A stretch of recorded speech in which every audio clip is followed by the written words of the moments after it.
आज की कहानी एक ऐसी लड़की की है जो अपनी जान और इज्जत बचाने के लिए अपनी ही गाड़ी के अंदर 3 दिन और 3 रात तक इस कदर दर्द और तकलीफ से गुजरती है जिसे देखकर आपका दिल कांप उठेगी। सो हेलो दोस्तों, कहानी की शुरुआत में हम मैलरी को देखते हैं जो एक सुनसान रेगिस्तानी इलाके से गाड़ी ड्राइव करती हुई जा रही होती है। दरअसल उसकी एंगेजमेंट हो चुकी है और कुछ ही दिनों में उसकी शादी होने वाली है, लेकिन उसका और उसके फियांसे के बीच कुछ अनबन चल रही है, इसलिए शादी को लेकर वह ज़्यादा खुश नहीं है। लेकिन शादी की तैयारी के लिए उसे पास के शहर जाना था और वहां पहुंचने के लिए उसे एक शॉर्टकट भी नज़र आती है। रास्ते में उसकी बहन एला वीडियो कॉल करती है। उसकी बहन ऑक्सफोर्ड में पढ़ती है और पढ़ाई ख़त्म करके वहीं पर सेटल होना चाहती है। वो मैलरी को बताती है कि शादी में आने के लिए उसने अब तक फ़्लाइट की टिकट बुक नहीं की है, क्योंकि वह चाहती है कि मैलरी पहले डिसाइड कर ले कि वह सचमुच इस शादी से खुश है या नहीं। तो मैलरी थोड़ी मुस्कुराते हुए कहती है कि हाँ, वह खुश है। इसके बाद मैलरी गाड़ी ड्राइव करते हुए अकेले रास्तों पर निकल पड़ती है और थोड़ी दूर जाकर एक शॉर्टकट रोड ले लेती है। रोड तो अच्छा था और शहर जाने के लिए यही एक रास्ता था जिससे वह जल्दी पहुंच सकती थी। फिर वह म्यूजिक चलाती है और थोड़ा बहुत एंजॉय करते हुए आगे बढ़ने लगती है। लेकिन काफ़ी दूर आगे जाने के बाद गाड़ी अचानक बीच रास्ते में बंद हो जाती है। वह उतरकर इंजन चेक करती है और स्टार्ट करने की कोशिश करती है, लेकिन कुछ भी नहीं होता। उसे लग रहा था कि अब तो वह फंस चुकी है और यहाँ उसके फ़ोन में भी सिग्नल नहीं आ रहा था। कुछ समय गाड़ी में बैठकर सोचती रहती है कि काश कोई ऐसा मिल जाए जो उसकी हेल्प कर दे। फिर जब वह एक एनर्जी ड्रिंक निकाल के खोलने लगती है तभी वह कैन फट जाता है जिससे उसका शर्ट खराब हो जाता है। फिर वह गाड़ी के पीछे जाकर कपड़े बदलने लगती, लेकिन तभी अचानक वहाँ एक लड़का आता है जिसे देखकर वह घबरा जाती है। पर वह लड़का मैलरी से अच्छे से पेश आता है और अपना नाम क्रिश्चियन बताता है। उसकी बातें सुनकर मैलरी थोड़ी रिलैक्स होती है कि चलो कोई तो मिल गया जो उसकी हेल्प करेगा। इसके बाद क्रिश्चियन उसकी गाड़ी ठीक करने की कोशिश करता है, मगर इस बीच मैलरी को एक अजीब सी घबराहट होती है, क्योंकि क्रिश्चियन था तो एक अजनबी लड़का उसे बहुत अनकंफर्टेबल फील हो रही थी। लेकिन थोड़ी देर कोशिश करने के बाद वह गाड़ी ठीक भी कर देता है। मैलरी उसकी मदद से इम्प्रेस हो जाती है और उसका शुक्रिया अदा करके पैसे देने की कोशिश करती है, पर क्रिश्चियन मना कर देता है और सेफली ड्राइव करने के लिए कहता है। इसके बाद मैलरी गाड़ी लेकर निकलने लगती है, लेकिन फिर उसे एहसास होता है कि क्रिश्चियन ने इतनी मदद की और अब वह पैदल जा रहा है, तो इंसानियत के नाते वह उसे लिफ्ट देने का फैसला करती है और उसे अपने साथ ले लेती है। अब दोनों एक साथ सफ़र करने लगते हैं और बातचीत करते हुए आगे बढ़ने लगते हैं। मैलरी के लिए क्रिश्चियन एक स्ट्रेंजर था, लेकिन वह बहुत ही नाइसली बात करता है और मैलरी को एहसास दिलाने की कोशिश करता है कि वह काफ़ी डिसेंट लड़का है। उसकी बातें सुनकर मैलरी भी अपनी पर्सनल बातें शेयर करने लगती है कि कुछ दिनों बाद उसकी शादी होने वाली है और उसी की तैयारी के लिए वह शहर जा रही है। और इस दौरान क्रिश्चियन मैलरी से फ्लर्ट करने लगता है, जिसे मैलरी इग्नोर कर देती है। लेकिन बातों बातों में क्रिश्चियन का बिहेवियर धीरे धीरे अजीब होने लगता है। वह कहता है कि किस्मत ने हमें मिलाया है और यह सब कुछ शायद ऐसे ही होना था। फिर गंदी गंदी बातें करने लगता है, जिससे मैलरी को एहसास होता है कि यह आदमी उतना शरीफ नहीं जितना दिखता है। उसकी बातों से वह अनसेफ महसूस करती है और गाड़ी रोककर कहती है कि बहुत हो गया, अब गाड़ी से बाहर निकलो। लेकिन क्रिश्चियन की नीयत तो पहले ही खराब हो चुकी थी। वह इतनी आसानी से मानने वालों में से नहीं था। वह चाकू निकाल लेता है और मैलरी को धमकी देता है कि अगर तुमने मेरी बात नहीं मानी तो अंजाम बहुत बुरा होगा, इसलिए चुपचाप गाड़ी चलाओ और चिल्लाने की कोशिश मत करना। तो डर के मारे वो गाड़ी चलाने लगती है। इसके बाद मैलरी पूछती है, तुम ये सब क्यों कर रहे हो? तो वह कहता है कि जब गाड़ी ठीक हो गई थी तो तुम वहाँ से निकल जाती, फिर क्यों मुझे लिफ्ट दिया?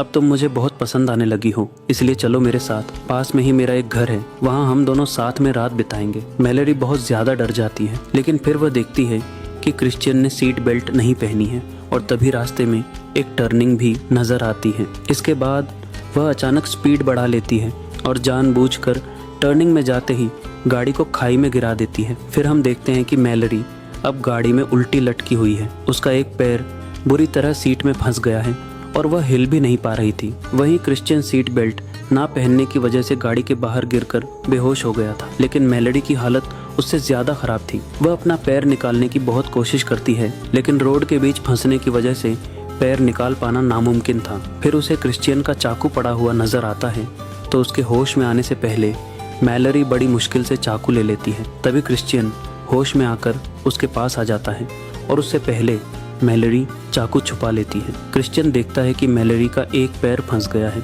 और वह किसी की मदद के बिना बाहर नहीं निकल सकती। फिर वह मुस्कुराकर कहता है कि निकल सकती हो तो खुद निकलो, मैं कोई भी मदद नहीं करूंगा। फिर उसे गाड़ी में उल्टा लटकता हुआ छोड़कर वहां से चला जाता।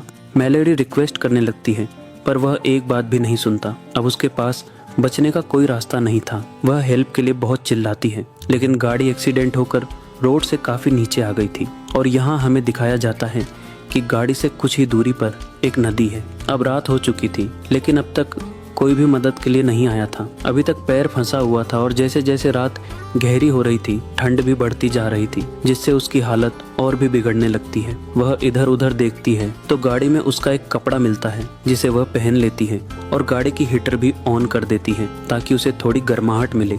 लेकिन यहाँ प्रॉब्लम सिर्फ ठंड नहीं थी बल्कि जिस जगह पर वह फंसी है वह एक जंगली इलाका है। फिर अचानक उसे एहसास होता है कि जंगली जानवर उसके आसपास मंडरा रहे हैं। इसीलिए वह जल्दी से गाड़ी की हेडलाइट्स ऑफ कर देती है ताकि जानवर पास ना आए। यह तरीका काम भी कर जाता है और वह किसी तरह इस रात को बिताने में कामयाब हो जाती है। अगली सुबह जागती है तो उसके आसपास अभी भी कुछ जानवर थे तो वह मिरर में देखने की कोशिश करती है कि कोई हमला करने वाला जानवर तो नहीं है। पर किस्मत अच्छी थी कि वहाँ सिर्फ कुछ हिरण नजर आ रहे थे। तभी अचानक वहाँ क्रिश्चियन आ जाता है जो बिल्कुल ठीक नजर आ रहा था क्योंकि एक्सीडेंट में बाहर गिरने की वजह से उसे ज्यादा चोट नहीं आई थी। वह मैलरी के पास आकर उससे बात करने लगता है और उसे मैलरी की हालत देखकर बिल्कुल भी अफसोस नहीं होता बल्कि एक साइको की तरह मैलरी की तकलीफ देखकर खुश होने लगता है। मैलरी कहती है कि प्लीज कम से कम मुझे थोड़ा पानी और खाने के लिए कुछ दे दो। लेकिन क्रिश्चियन चिढ़ाते हुए उसके सामने बैठकर आराम से खाना पीना शुरू कर देता है। फिर कहता है कि अगर तुम मेरे कुछ सवालों के जवाब दोगे तो मैं तुम्हें खाने को दूंगा। मैलरी बहुत भूखी और प्यासी थी इसलिए वह मान जाती है। फिर वह बेशर्मों की तरह पूछने लगता है कि तुम पहली बार कब और किसके साथ इंटीमेट हुई थी। तो मैलरी ना चाहते हुए भी जवाब देती है कि उस वक्त वह 17 ईयर्स की थी तब। फिर वह कहता है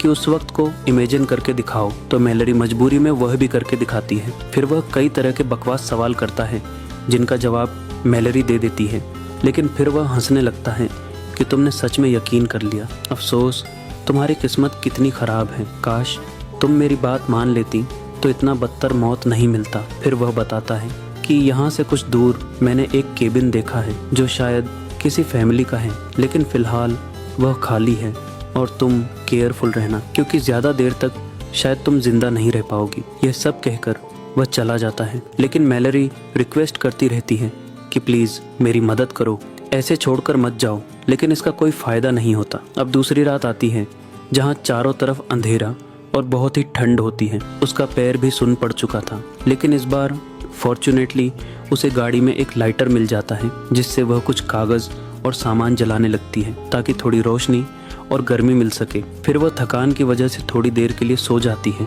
लेकिन कुछ समय गया और अभी नहीं होगा कि एक चूहा आकर उसे नोचने लगता है। वह घबराते हुए उठकर देखती है कि यहाँ बहुत सारे चूहे आ गए हैं तो डर कर उन्हें भगाने लगती है और एक को मार भी देती है। अब वह तंग आ चुकी थी क्योंकि ठंड, भूख और प्यास उसे अंदर से तोड़ रहे थे। फिर थोड़ी देर में उसे एहसास होता है कि शायद चूहों का आना इतना भी बुरा नहीं था क्योंकि अब कम से कम उसके पास खाने के लिए कुछ तो है। वह इतनी भूखी थी कि मजबूरी में उसे एक चूहे को आग में पका के खाना पड़ता है। उसे अजीब तो लगता है पर कुछ खाए बिना भी रहा नहीं जा रहा था।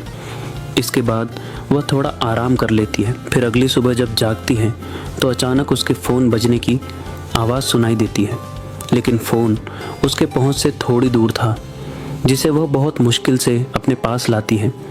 अब मोबाइल देखकर उसके मन में एक उम्मीद जागती है कि शायद अब वह बच सकती है। लेकिन तभी फिर से क्रिश्चियन वहाँ आ जाता है तो वह जल्दी से फ़ोन छुपा लेती है।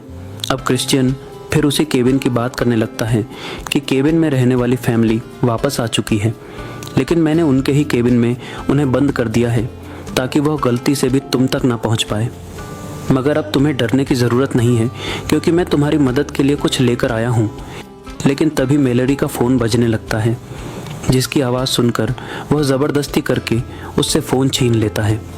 मैलोरी चिल्लाने लगती है क्योंकि यह उसके बचने की आखिरी उम्मीद थी, लेकिन वह फ़ोन ले जाकर तोड़ देता है। इसके बाद वह बैग से एक हथौड़ा निकालता है, जो देखकर मैलोरी घबरा जाती है कि शायद वह उसे मारने वाला है, लेकिन फिर एक ब्लेड निकालकर उसे देता है तो मैलोरी घबराकर पूछती है कि इससे तुम क्या करने वाले हो। क्रिश्चियन कहता है कि यह ब्लेड इसलिए दे रहा हूँ ताकि तुम अपना पैर काटकर खुद को यहाँ से निकाल सको, और यही तुम्हारा आखिरी ऑप्शन है, नहीं तो तुम यहाँ पर मारी जाओगी। मैलोरी रोने लगती है कि मैं ऐसा नहीं कर सकती, प्लीज़ मुझे बाहर निकाल लो, मैं तुम्हारे बारे में किसी को कुछ भी नहीं बताऊँगी। तुम चाहते हो ना कि मैं तुम्हारे साथ रात बिताऊँ, जो भी तुम चाहोगे मैं देने के लिए तैयार हूँ। लेकिन वह कुछ भी नहीं सुनता और आखिर में उसे ब्लेड देकर फिर से चला जाता है। अब मैलोरी ब्लेड को हाथ में लेकर उस टुकड़े को काटने की कोशिश करती है जहाँ पर उसका पैर फंसा है, लेकिन वह ऐसा नहीं कर पाती और गुस्से में उस ब्लेड को फेंक देती है। फिर रात हो जाती है और उसे बहुत ही प्यास लगने लगती है क्योंकि उसे पानी पिए हुए काफ़ी समय गुजर चुका था। उसके पास में ही नदी थी, लेकिन काश वो वहाँ तक पहुँच पाती, मगर उसकी किस्मत अच्छी थी। कुछ ही देर में तेज़ बारिश शुरू हो जाती है और उसके अंदर जैसे जान आ जाती है। वह जी भर के पानी पीती है जिससे उसे थोड़ी राहत मिलती है। फिर कुछ देर बाद जब रेडियो ऑन करती है तो उसे पता चलता है कि बारिश और तूफान की वजह मैरा से सड़कें डूब रही हैं, इसलिए लोग मेन रोड छोड़कर शॉर्टकट रोड की तरफ जा रहे हैं। इससे वह समझ जाती है कि यहाँ से ज़रूर कोई ना कोई गुजरेगा, इसलिए वह मदद के लिए चिल्लाने लगती है। कुछ ही देर बाद वहाँ एक गाड़ी आकर रुकती है, लेकिन वह गाड़ी किसी और की नहीं बल्कि क्रिश्चियन की होती है। अब जैसे ही वह गाड़ी रोककर उसके पास आने लगता है तो मैलोरी समझ जाती है और एक प्लान सोचती है। वह मरने का नाटक करने लगती है, जैसे कि वह पैर को काटते दौरान मर गई हो। इसके बाद क्रिश्चियन एक टॉर्च लेकर वहाँ आता है और चेक करने लगता है कि वह मर गई है या नहीं। तभी मौका मिलते ही मैलोरी उस पर चाकू से अटैक कर देती है और इस बीच उसकी गाड़ी की चाबी लेकर रिमोट की मदद से दरवाज़ा लॉक करके गाड़ी की सायरन बजा देती है और चाबी को दूर फेंकने का नाटक करती है ताकि वह भी यहाँ पर फंस जाए और रोड से गुजरते हुए लोग किसी की बंद पड़ी गाड़ी देखकर मदद के लिए वहाँ रुक जाए। लेकिन वही क्रिश्चियन रोड में जाकर गाड़ी की सायरन बंद कर देता है और ऐसे एक्टिंग करने लगता है जैसे बारिश की वजह से उसकी गाड़ी ख़राब हो गई है और वह ठीक नहीं कर पा रहा है। तभी वहाँ गाड़ी मायरल लेकर एक पुलिस ऑफिसर आता है, जिसे देखकर क्रिश्चियन कहता है कि मेरी गाड़ी ख़राब हो गई है, क्या आप मुझे पास केबिन तक छोड़ सकते हैं। लेकिन पुलिस की गाड़ी देखकर मैलोरी चिल्लाने लगती है कि मेरी मदद करो और गाड़ी पर पत्थर से मारकर आवाज़ करने लगती है ताकि पुलिस ऑफिसर आवाज़ सुन ले। वही पुलिस ऑफिसर थोड़ी बहुत आवाज़ सुन भी लेता है और खाई की तरफ देखने लगता है, लेकिन तेज़ बारिश की आवाज़ से वह कंफ्यूज भी हो रहा था। साथ ही क्रिश्चियन उसे बोलने लगता है कि तूफान और ख़तरनाक होता जा रहा है, इसलिए हमें जल्दी निकल जाना चाहिए। इसके बाद क्रिश्चियन पुलिस ऑफिसर को लेकर चला जाता है और मैलोरी लगातार चीखती रहती है, लेकिन अब कोई उसकी आवाज़ सुनने वाला नहीं था। अब यहाँ पर हम देखते हैं कि लगातार बारिश की वजह से पानी की लहरें गाड़ी को पास की नदी की ओर धकेलने लगती हैं और कुछ ही समय में गाड़ी के अंदर बहुत ज़्यादा पानी भरने की वजह से मैलोरी अब मुश्किल में पड़ जाती है। वह समझ जाती है कि अगर वह जल्दी कुछ नहीं करेगी तो ज़िंदा नहीं बच पाएगी। इसके बाद वह बहुत हिम्मत करके ब्लेड से अपने पैर को काटने की कोशिश करती है, क्योंकि इसके अलावा और कोई रास्ता नहीं था, और हल्का सा कट लगा भी लेती है कि तभी गाड़ी पानी में बहते हुए आखिरकार नदी में जा गिरती है और तभी उसका पैर भी निकल जाता है। इसके बाद वह गाड़ी से निकलकर बहुत मुश्किल से तैरते हुए किनारे तक आ जाती है। वह बहुत ही ज़्यादा कमज़ोर पड़ चुकी थी और सुलह से जल्द उसे मेडिकल हेल्प की ज़रूरत थी, लेकिन किसी तरह खुद को संभालने के बाद वह पास से एक लकड़ी लेकर उसके सहारे आगे बढ़ने लगती है। यहाँ से कुछ ही दूरी पर एक केबिन है जिसके बारे में क्रिश्चियन ने बताया था। वह उसी की तलाश में आगे बढ़ने लगती है और कुछ दूर जाते ही उसे वह केबिन नज़र आने लगता है, लेकिन केबिन के पास जाते ही उसे किसी लड़की की आवाज़ सुनाई देने लगती है जो मदद के लिए चिल्ला रही थी। वह समझ जाती है कि उस फैमिली को शायद क्रिश्चियन ने बंदी बनाकर रखा है। इसके बाद वह बहुत होशियारी से आगे बढ़ने लगती है, लेकिन आगे बढ़ते हुए अचानक उसके हाथ की लकड़ी एक बियर ट्रैप में फंस जाती है, लेकिन फॉर्चुनेटली वह बच जाती है और फिर आगे बढ़ने लगती है। होशियार रहना बहुत ज़रूरी था क्योंकि वह जानती थी कि क्रिश्चियन यहाँ पर ज़रूर होगा। फिर वह चुपके से एक कमरे में झांक कर देखती है कि एक लड़की को उसने बांध के रखा है और वही मदद के लिए चिल्ला रही थी, लेकिन उसे अभी बचाने से खतरा हो सकता था। इसलिए आगे बढ़कर जब वह दूसरे रूम में देखती है तो वहाँ क्रिश्चियन उस पुलिस वाले को बहुत बुरी तरह मार रहा था। वह सब कुछ देखती है पर अभी कोई एक्शन नहीं लेती। फिर धीरे धीरे अंदर जाती है और देखती है कि क्रिश्चियन ने सिर्फ उस लड़की को छोड़कर उसकी पूरी फैमिली को मार दिया है। जिसके बाद वह पुलिस ऑफिसर की गन उठा लेती है और चुपचाप अंदर जाकर उस लड़की को खोलने की कोशिश करती है। वहीं क्रिश्चियन दूसरे रूम में पुलिस की यूनिफॉर्म पहन रहा था, लेकिन मैलरी जल्दी जल्दी उस लड़की के हाथ खोलने की कोशिश करती है। तभी क्रिश्चियन की आवाज़ सुनकर वह दरवाजे के पीछे छुप जाती है। इसके बाद रूम के अंदर आते ही मैलरी उसे गन पॉइंट पर ले लेती है, लेकिन तभी क्रिश्चियन उस पर हमला कर देता है और उसे मारने की कोशिश करता है। यह देखकर वह लड़की भी क्रिश्चियन से भिड़ जाती है, लेकिन मैलरी उसको जल्दी भाग जाने के लिए कहती है और खुद उसके साथ लड़कर उससे बच निकलती है। लेकिन क्रिश्चियन इतनी आसानी से पीछा छोड़ने वाला नहीं था। वह सारे कमरों में मैलरी को ढूंढने लगता है। मैलरी एक टेबल के नीचे छिपी हुई थी, पर वह उसे ढूंढ लेता है और उसे पकड़कर मारने की कोशिश करता है। तभी मैलरी किसी तरह उसे मारकर दोबारा उससे बच निकलती है, लेकिन क्रिश्चियन फिर से उठता है और इस बार वह बाहर जाकर ढूंढने लगता है। लेकिन तभी अचानक मैलरी पीछे से आकर हमला करके उसे बालकनी से नीचे गिरा देती है और नीचे गिरते ही उसका पैर एक बियर ट्रैप में फंस जाता है और वह दर्द से चिल्लाने लगता है। अब क्रिश्चियन वैसे ही मुसीबत में फंस चुका था जैसे मैलरी फंसी हुई थी। इसके बाद मैलरी उस लड़की के साथ नीचे आती है और क्रिश्चियन को उसका चाकू देकर कहती है, क्या तुम्हें हेल्प की कोई ज़रूरत है? तुमने जैसे मुझे ब्लेड दिया था वैसे ही मैं तुम्हारा चाकू लौटा रही हूँ। ये लेकर अपना पैर काट लो और यही तुम्हारा आखिरी ऑप्शन है, नहीं तो तुम बच नहीं पाओगे।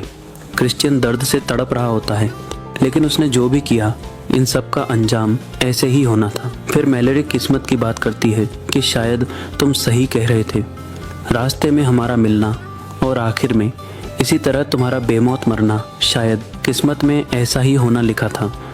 अफसोस तुम्हारी किस्मत कितनी ख़राब है। इसके बाद वह क्रिश्चियन को वहीं पर तड़पता हुआ मरने के लिए छोड़ बस देती है और उस लड़की को लेकर वहाँ से जाने लगती है और इसी के साथ यह कहानी यहीं पर ख़त्म हो जाती है। तो दोस्तों, मैं उम्मीद करता हूँ कि यह कहानी आपको बेहद पसंद आई होगी।